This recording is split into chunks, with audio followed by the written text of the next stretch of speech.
Square, beside the Hugh Lane Gallery, to the west of the Hugh Lane Gallery. And Parnell Square, I won't go into it now, but Parnell Square has a fantastic history as a pleasure garden. And the pleasure garden supported the maternity hospital. And the maternity hospital was set up by a philanthropist, a surgeon, who wanted to make a place for the women of Dublin to have their babies in a safe environment. And it was one of the first of a maternity hospital of its kind in Europe. But what was really interesting was that the pleasure garden was, you paid into it, and that he was also trying to generate funding, and because the hospital was free, and the library to the north now, which is going to happen, is a similar kind of place, which is one of the few, perhaps the only democratic institution left in our society is the library, because it's free and open to everyone. And while the pleasure garden is no longer so pleasurable, let's say, because it's had a lot of extensions and buildings and car parking, the idea is that it will be brought back slowly but surely in the future, as will the street forward of the Hugh Lane Gallery, which used to be called Palace Row, which we found a fantastic name. And it's high and it's overlooking, it's facing south, it's like an esplanade. And part of our project was to think about traffic calming and remaking that as a civic space, which is the top right-hand image. And you see the top left-hand image, you see how beautiful it once was before, again, it was full of car parking. And what we love about this project is it's kind of mercurial, and it fits between the cracks in the existing 18th century buildings. It has a number of doors because we wanted to reopen all the doors of the houses and make these cracks of space, which would lead into a grand civic space embedded in the interior of the block, which is something you do find in Dublin, where you find churches or monastic ruins or whatever embedded deep in an urban block. So the next image describes this context where you have a library which is invisible from the street, except by virtue of its public space, where it has 5 doors, 4 of which onto what was called Palace Row, and 1 onto Granby Row. And we're also hoping in the future that it will connect into to the Hugh Lane. So it's a kind of invisible building, but something that's really important, we feel. It's one of the highest populated parts of Dublin, and it's a wonderful reuse of these marvellous buildings overlooking Parnell Square. Next image. And one of the things we felt, because of the legacy of the pleasure garden and Parnell Square being a pleasure garden, that we would somehow take this idea on board in the way that we would make the library, that we would think about including landscaping within the mass of the urban block, especially at the top level, where we knew that you could see the mountains and enjoy the sunshine. And we were playing with this, and with some images that Yvonne had of Milan, where you find extraordinary roof terraces. But we're also really influenced by Dean Swift and the flying island of Laputa, which is part of the Gulliver's Travels satire. And we loved this because of we thought about the imaginative kind of breadth of this idea of a floating island, which would be fueled by virtue of what Swift called magnetic levitation, and would be this island full of intellectuals floating around the world. And just the kind of imagination of Swift in thinking about this as a possibility. Next image.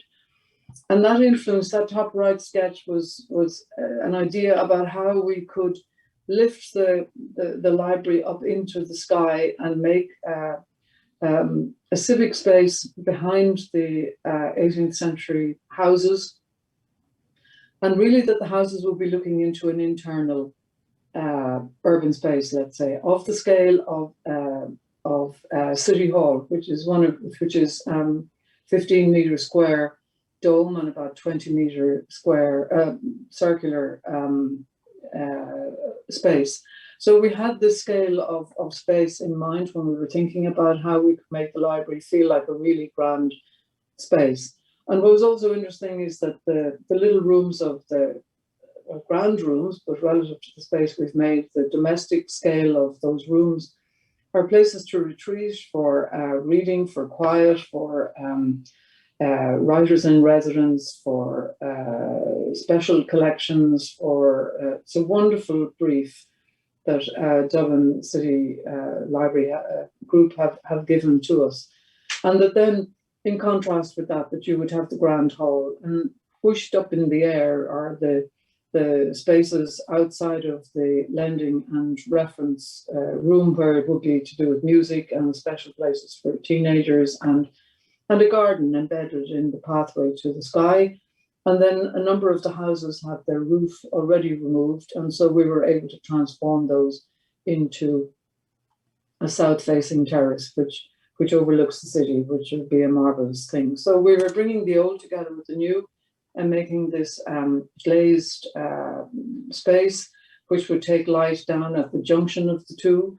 And we're exposing the brick wall at the back, even though it's not in great shape, but we think it's really beautiful, and that we would take away the render and expose the brick. It's not as fine as the brick onto Parnell Square, and that we would make these lifts and staircases which would support the roof terraces and make these pathways to the sky for the visitor.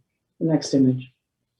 And some of the interior views. So this would be your view from one of those domestic rooms. So you're not looking into a compressed kind of overbuilt space. You're looking into zenithal light, and you can see the garden. That's a trapped garden en route to the roof. And so it has that scale of an urban space. We were very conscious that we should give the rooms some breadth, that we don't make them feel the existing rooms of the existing houses, that they feel like they have aspect, and that they have space, and that they have something of the quality of their previous life. So the ground floor is the lending library, the mezzanine is the reading area. It's chock-a-block. The use of libraries in Ireland is fabulous. It's enormous. It's doing the detail furniture layout means that it's really packed. It's moving from the existing library off Capel Street, which is in the, Yvonne, what's the name of the ILAC Centre. The ILAC Centre, sorry. The ILAC Centre, which is, the level of success, let's say, in terms of use of that library is phenomenal. So it's to think about making a space that's open for all, that's welcoming. And one of the things we looked at was when we were doing this library was the two libraries of Labrouste, actually, in Paris. And when he was designing these libraries, he said that he discovered what he called the healing power of architecture, which we thought was fantastic. And he felt that this was brought about in the library, first of all, because of the generosity, that it's a space of what he called universal ties, where there's unconditional exchange of knowledge for everybody, and talked about the suggestive force of the atmosphere of a library, that had a kind of healing power. And we found that a really beautiful description of a space. Next image. And so there's if you're standing on one of the mezzanines, one of the upper floors, you're looking to the right, where you see the rear of the terraces, overlooking Parnell Square. And then we have these bridges which connect across to mezzanines, and those sloped legs are lifts and stairs which support the roof terraces above. And then there's intermediate columns which pick up and prop the mezzanines, and the garden to the left, the garden in the air to the left. Next image. And as you move up, there's an event space for 300 people. And that also has, it's little, that relates to the little garden, which happens as you move up the building. And then at the very top, it overlooks the kind of public space related to that, overlooks the city. And so there's that sense of rotation and moving around the rooflet central void, which is what you see in the left-hand image. Next image. This plan we use, and the term we use, structuring space, it was partly to do with I suppose our interest in architecture and that structure makes space.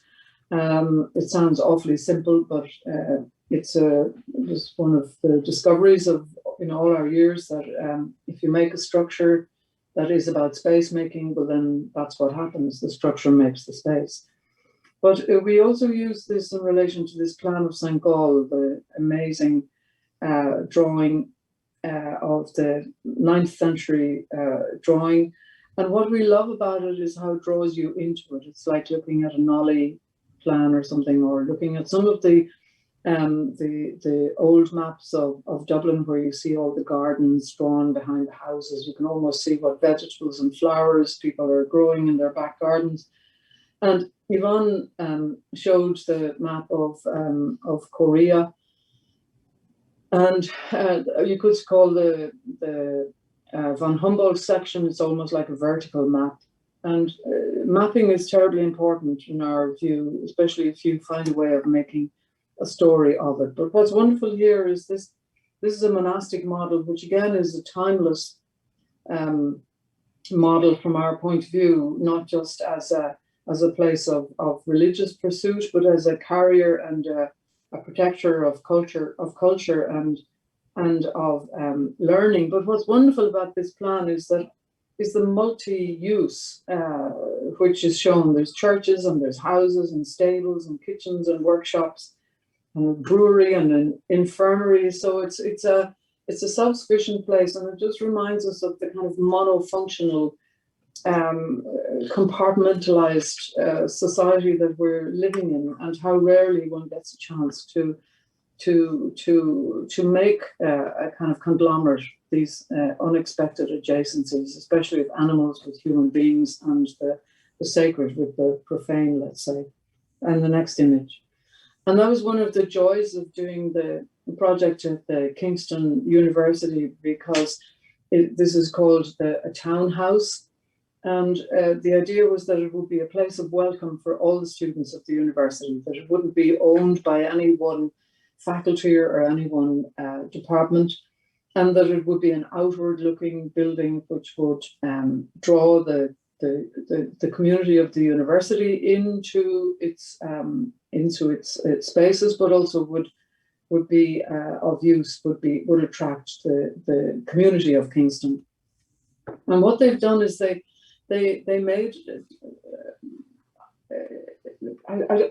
it wasn't accidental, but it wasn't completely intentional either.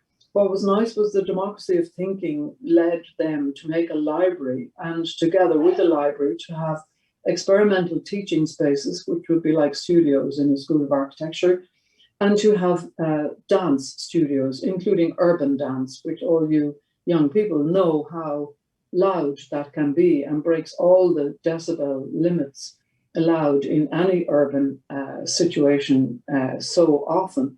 So there's a thing of putting very noisy beside very quiet, and this is something marvelous from our point of view, that you could make this kind of vessel which could contain these different uses. This image we like because it describes the basis of the project, which is you see that many of our projects are to do with walls and making very strong enclosures and making buildings which have weight and heft. And here we've made the opposite. We've made it feel very light, and it's almost inside out. And we're also very pragmatic in the way that we deal with the very functional requirements of buildings, like fire escapes, and sometimes the fire strategy in a building can really damage the space-making potential. And so we, for many reasons, also because this loggia, as we call it, it looks over a not very interesting road called Promenade Road, but in the distance is Hampton Court, and the River Thames, and it faces east. And so we made this loggia with these stepping galleries on which we've planted vines, which are slowly growing as a kind of homage to the vines of Hampton Court. And the building has a very loose weave, let's say, next image. And the loose weave you'll see in the grid on the right-hand side, where it's a very deep plan. There was all kinds of regulations to do with height. So the building had to be adaptable and be able to increase the height and drop the height. And actually, we really enjoyed working with this, what Yvonne called a car park construction, really, car park structure. But as we worked with it, we started to think about it like a warehouse, what we call a warehouse of ideas, which has large and small spaces, tall and small volumes. And so we worked the section to bring light deep into the plan. And so it's continually changing, even though it's a very rigorous, systematic grid, which ranges from 10 meters by 6.6 to 15 meters by 6.6, so that it gives this kind of adaptability. And it has this loggia on three sides. And actually what's wonderful is that you're always drawn to the edges of this building. And it's I suppose it's the first of this type of building that we've made in such a kind of loose way, where the spaces are a result of a way of structure and also a result of a way of thinking. Next image.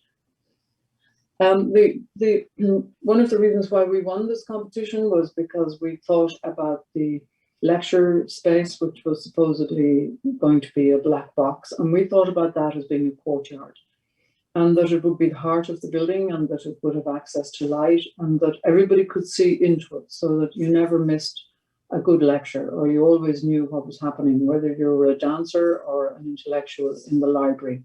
And so we made it feel like a little amphitheater. And we looked at the Bouleuterion by the Greeks, which actually is a reference that Auguste Perret, which is a little plan above that of Salle Courtauld, he cites the intimacy of the Bouleuterion, and that he wanted to have the same sense of intimacy in this wonderful space for music. If you don't know it, you should look it up, because it's a really marvelous building, and it's very much to do with this idea of intimacy. So there was an idea of intimacy, and there was an idea of a loose weave, and this kind of ability for a building to perhaps grow and change over time. Next image. We use the same materials in the interior space, even though we call it a courtyard. It is internal. And you can see that the seating's fixed. Students can use the space when it's empty. They can use it to have their lunch. They can have informal events. They can sleep on the seats, whatever it is they want to do, so that it's open at all times. And then it's adaptable and closes and can become dark for an event. We also turned it what you might call the wrong way around, because it faces out to the foyer. And so the speaker or the performer will have the foyer at their back when it's open, or if they want to stand in the middle of the floor, this is also a possibility. And what's fantastic is the dance studios on the first floor wrap around part of this space, and then the library and reading wrap around the right-hand side of the space. So the dancers can see the readers and vice versa.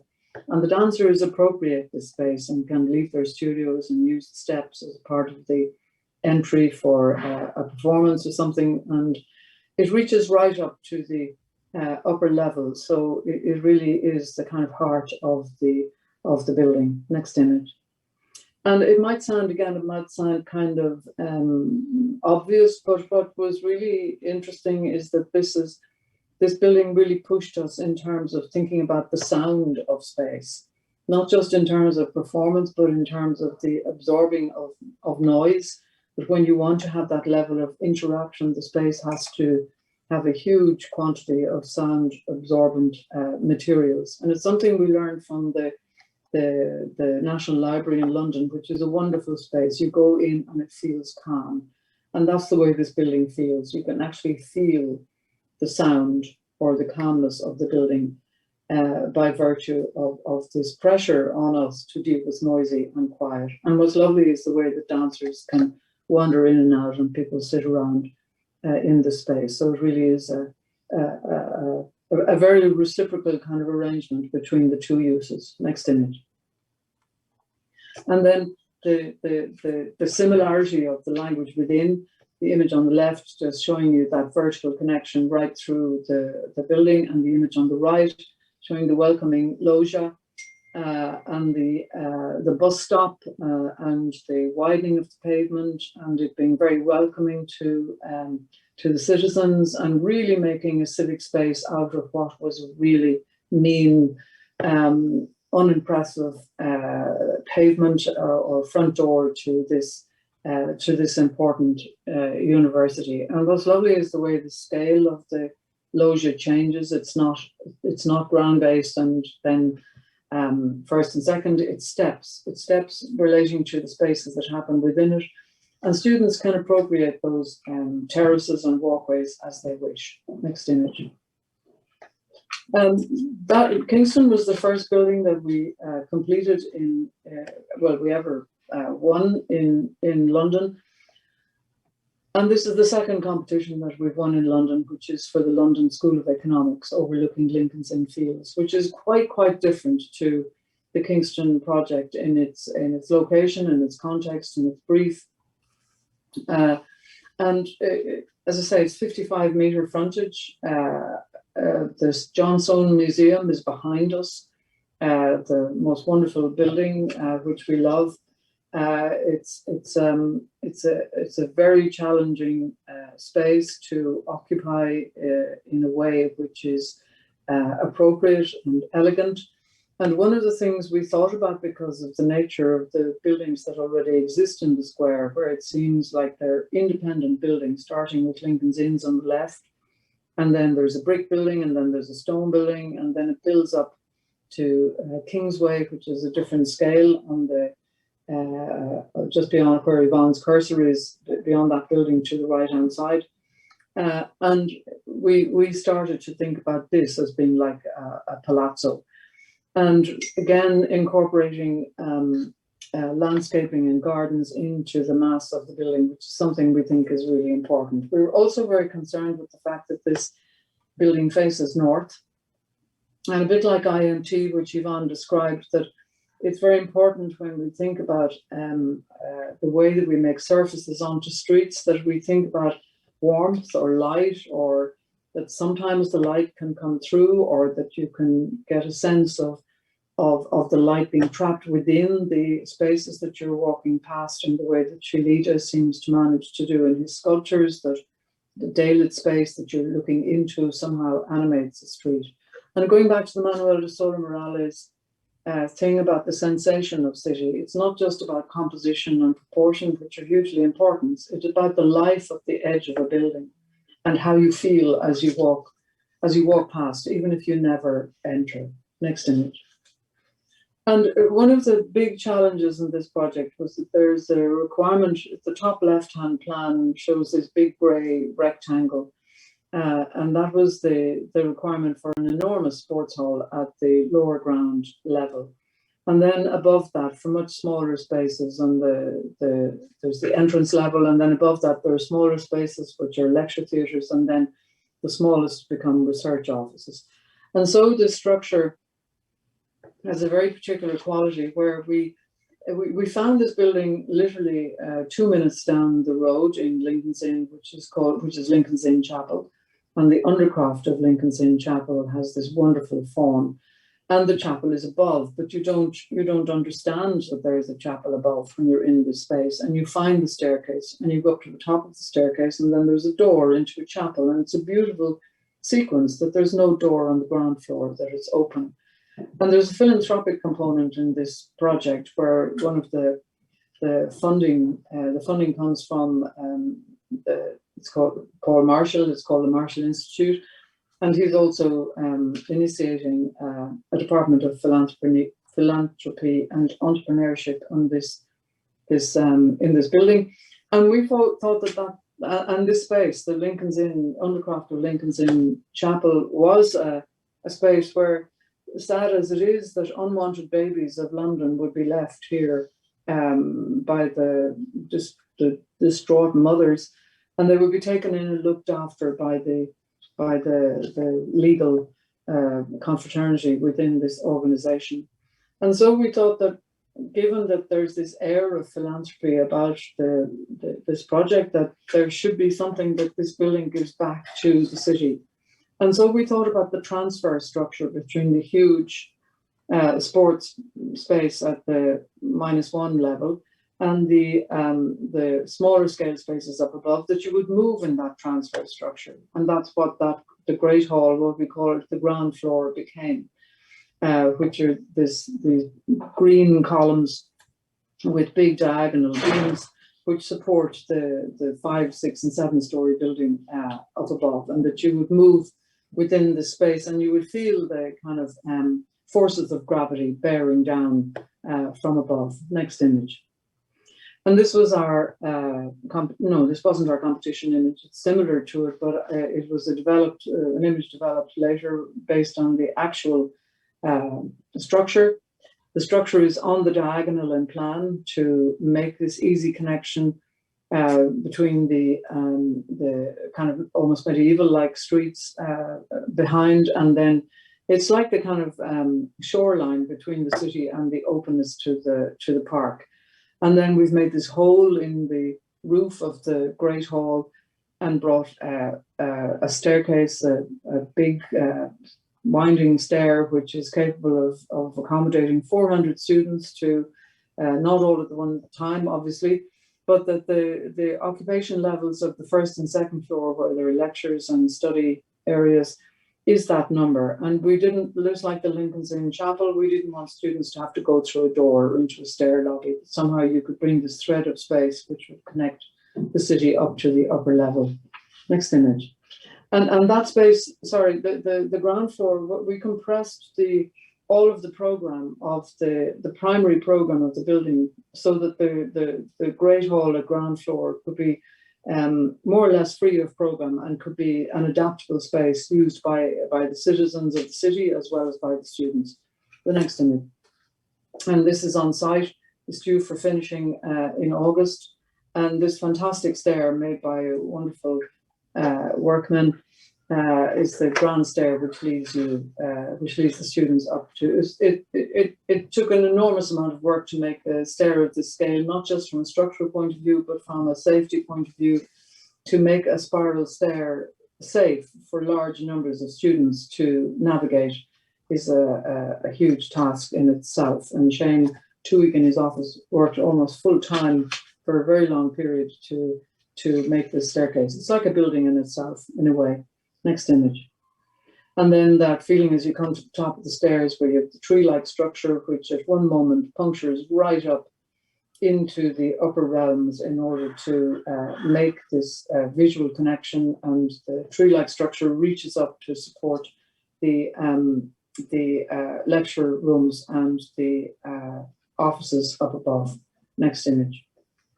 So it's quite an extraordinary structure, even if we do say so ourselves, so to speak, but it's literally coming from this idea of transfer. It's not just for its own sake, it's actually doing a job, and you're moving within what might very often be a huge truss hidden in the depth of a floor. But we decided to make that huge transfer structure into the space of the Great Hall on the ground floor. Next image. And then the last project I'm going to show you is the School of Economics in Toulouse, which was the first competition we won after doing a Bocconi project in Milan. So we're kind of ending with two projects of the same age, or close to the same age, let's say. Toulouse is a wonderful city, quite different to Milan. It's very picturesque. It's a red brick city, huge river, wonderful infrastructure, these huge brick retaining walls protecting the city from flooding, with these man-made raised boulevards, these beautiful red brick churches with their buttresses and towers. And our building is the little We see it just between the trees over the arch in the bridge, which is where the Midi Canal meets the meets the Garonne River. So it's an extraordinary site. And if we go to the next image, it's also at the junction of a medieval wall. Yvonne often says it's like a kind of an imagined student project, that it's so many, the conditions are such that you know, you can't believe that you have all this richness around you, that you have this breach in a medieval wall, you've got a Midi Canal, you've got a huge river, you've got an extraordinary river city that you can look onto. You're surrounded by, you're at a junction of the kind of the old city and the new city, and there's this beautiful Place Saint-Pierre, which is where all the students gather, but a very tricky site in terms of its geometry, which is what led to the plan on the right, which we call, like, say that the building feels like a kind of sundial, where it kind of inhales and exhales depending on the conditions around it. And Toulouse is very, very hot in the summer, not very cold in the winter. It has wind, which can be problematic. And like in Bocconi, we made the entrance spaces very much outdoor courtyards. It's something we've been interested in right since the beginning of our practice. And it's funny now that COVID has come around that everybody is thinking about how you might move in a healthy and safe way. But even since doing schools, we've always felt that moving in the, let's say, the cloister of the monastery is one of the most beautiful ways to move around a building. So the next image. So looking at the top two right images really describe a little bit of Toulouse, what we found in Toulouse. The top right image being the tiny grain of the Roman part of Toulouse, which has tiny, tiny urban blocks, and the biggest window is the window to the sky, and that was something we thought was really beautiful. And then there are these brick buttresses, which I've sort of mentioned before, which are in these marvelous churches around the city, quite varied in Gothic, French Gothic, Renaissance, not Renaissance, Romanesque. And then the broken heart of the map of Toulouse, which we love. And the bottom image describes our elevation to the river, and thinking about how we might make a building which is like a collage of the elements that we found, which were cloisters and courtyards and colonnades and brick surface. And going back to the old fire escape, in the ends of the blocks of the plan that you saw a moment ago, we have the fire stairs. So there are these 6 feet which ground the building and make surface and somehow hold the site, because we had all these offices to make and we didn't want the building to feel like it was just a whole lot of windows. We felt it needed some mass and some surface. So the fire stairs are embedded in these kind of brick, let's call them gables or towers at the ends of each of those office blocks. And we were very influenced by Albi, this extraordinary kind of church, which is a defensive church because it was the location of the Cathar Wars. And this was built by a Spanish engineer architect, and it's just the most extraordinary kind of heroic brick building you could imagine. And if we go to the next image, and in a way that to some degree was in our minds, because this building in Toulouse is very different to Albi, obviously, but it is buried, it anchors itself very strongly into the ground. The bottom left plan shows it as something really embedded, and it starts as a perimeter plan, like a walled plan, and then becomes more free as you move up through the building and becoming at its freest at the top. And the builders, when they were in the side hut, called this project, because they had these plans on the wall all the time, they called it the butterfly. And we thought that was beautiful because it is a bit like the butterfly, where the centipede is grounded and then there's this metamorphosis which happens, and this magic of a beautiful butterfly. And above are the sections, all the cuts, and to try to hold the edge and at the same time make a microclimate within. We worked with fantastic environmental engineers, and next image, Yvonne. All of the walls are modulated depending on whether they're facing north, south, east or west. And this is done in a scientific way as well as in an intuitive way. So the folds of that wall are to protect from the south sun.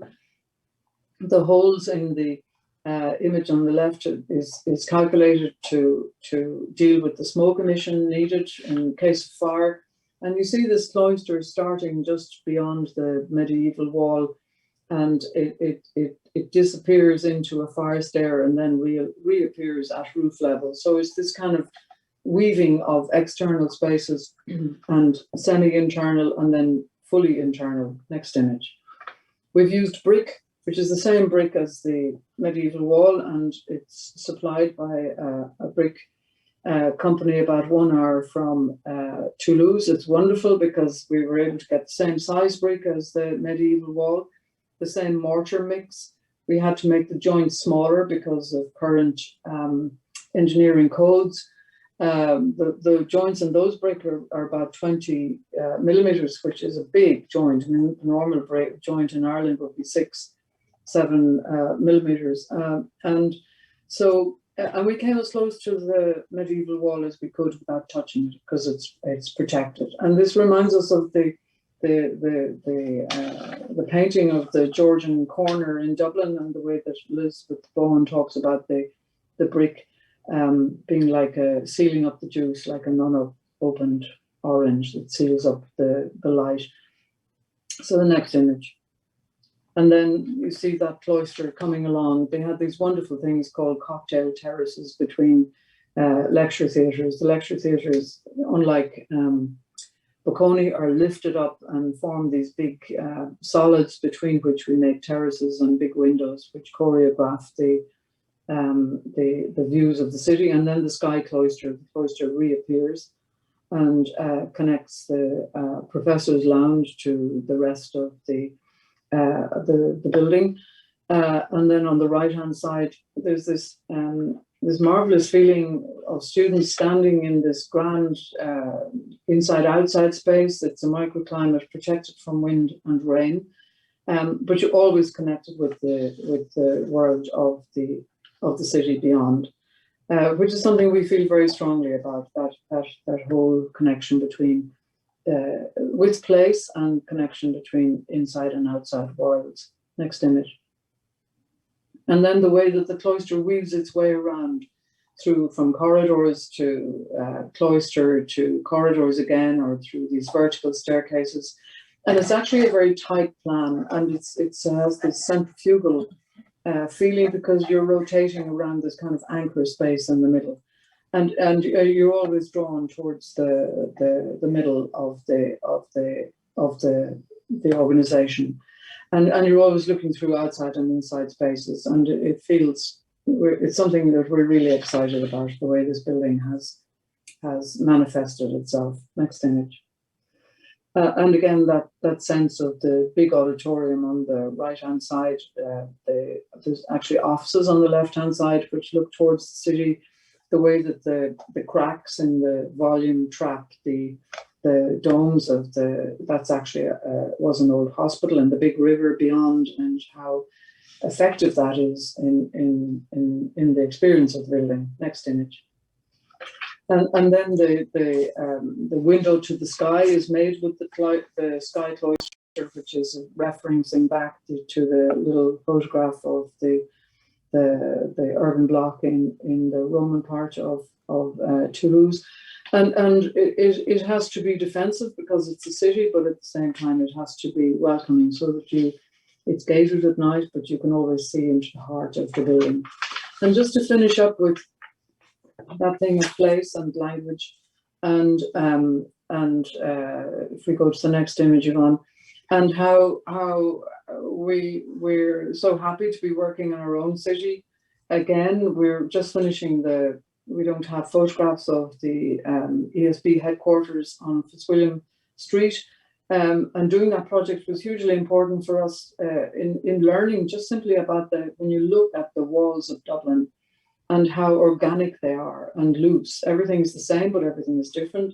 And the solid to void ratio ranges from 50 to 70% solid, which is something we learned when we were doing the Department of Finance as well, that you can make beautiful spaces and still have quite a lot of surface. And surface is something we think is very important in cities.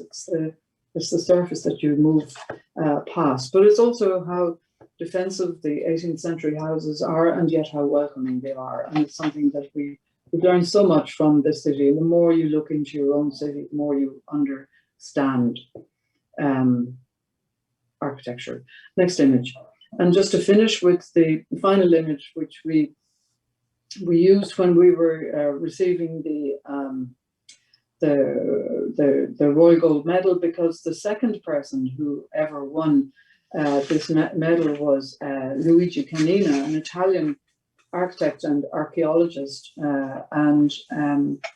I suppose what we found beautiful about this was that he made this wall of fragments on the Appian Way, because he was restoring the Appian Way. And the Appian Way is again, if you haven't been to the Appian Way, to stand on that stone surface is incredible feeling, even though you could say it's just a road. But we love this wall of fragments, and it somehow links into our free space theme for the Venice Biennale, where we talked about the free space of time and memory. And that I suppose we're just saying that architecture is as old or as young as time. You're young architects. Carl Jung talks about unconscious memory being as old as time, being amazingly old, and at the same time being able to reach into an equally remote future. So for us, the thing of history, it's not linear, or of our tradition, it's not linear. But also, I suppose, what we're thinking, kinds of things we're thinking about at the moment is the use of the resources of the earth, how we need to be more inventive and responsible and respectful towards the use of resources, and it's still at the same time to make beautiful things. And if we were to say, Yvonne talked at the beginning about all of us being isolated in these virtual worlds, but what's fantastic we see is that it's a time of wonderful opportunity in terms of people revaluing our society and our lives, and there's a lot to be revalued, and that somehow this time of stress and anxiety and doubt and uncertainty is also an opportunity. Certainly an opportunity because people are not so certain, especially the commercial world is not so certain. And the commercial world being not so certain is good for architecture, because it means that there's more scope to intervene and to make more space for architecture, which is what you will be doing in your work and in your future years. Thank you. Thanks very much.